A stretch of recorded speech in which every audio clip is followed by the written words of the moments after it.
জুলাই চার্টারটা কিন্তু 84টা বিষয় আমরা সবাই সুতরাং জুলাই চার্টার প্রণয়নের ক্ষেত্রে আর কোনো ব্যারিয়ার নাই, এখানে আলোচনারও কিছু নেই। আলোচনার জায়গা হচ্ছে এটা কিভাবে বাস্তবায়নের ক্ষেত্রে আমরা বলেছি সেটা স্বাক্ষরিত হবে, স্বাক্ষরিত হওয়ার একটা রাষ্ট্রীয় দলিল হিসেবে স্বীকৃত হবে। যদি এটা আইনি প্রক্রিয়া না আসে তাহলে স্টেট এভিডেন্স হিসাবে, ডকুমেন্ট হিসাবে এটা স্বীকৃতি।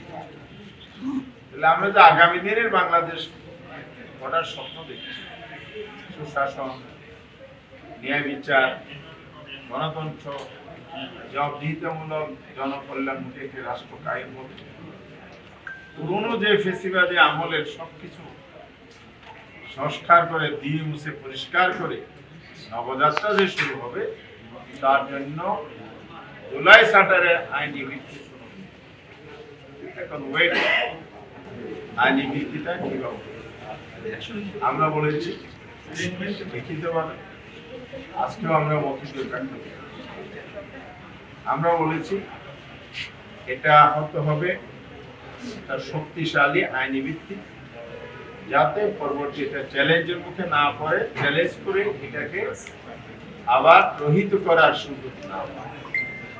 বাংলাদেশে তো ইতিহাস আছে, অনেক বিষয়ে আইন হয়েছে, আবার এগুলো চ্যালেঞ্জ হয়েছে, রহিত হয়েছে, এমনকি কনস্টিটিউশনাল অ্যামেন্ডমেন্টও কিন্তু রহিত হয়েছে। 16 সংশোধনী সাম্প্রতিক কালে যেটা হয়েছে সেটাও কিন্তু আমরা এমন একটা কাজ করতে চাই আইনগতভাবে, এটা কত চ্যালেঞ্জ হলে সেটা হচ্ছে কনস্টিটিউশন অর্ডার,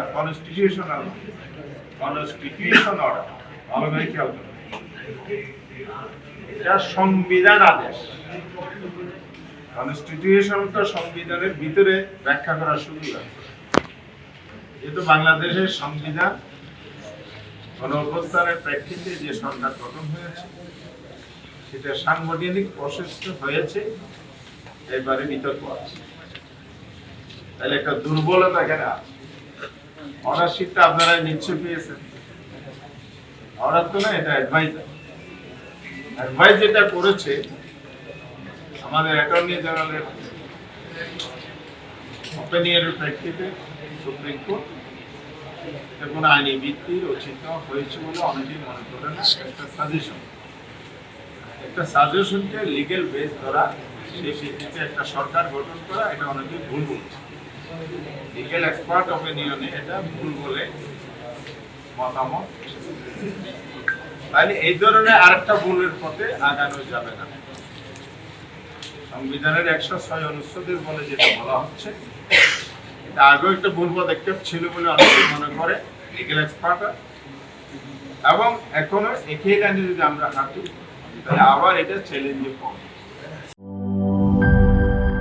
বান্ডেল থাকলে প্রতি সেনমানিতে টাকা বাঁচবে।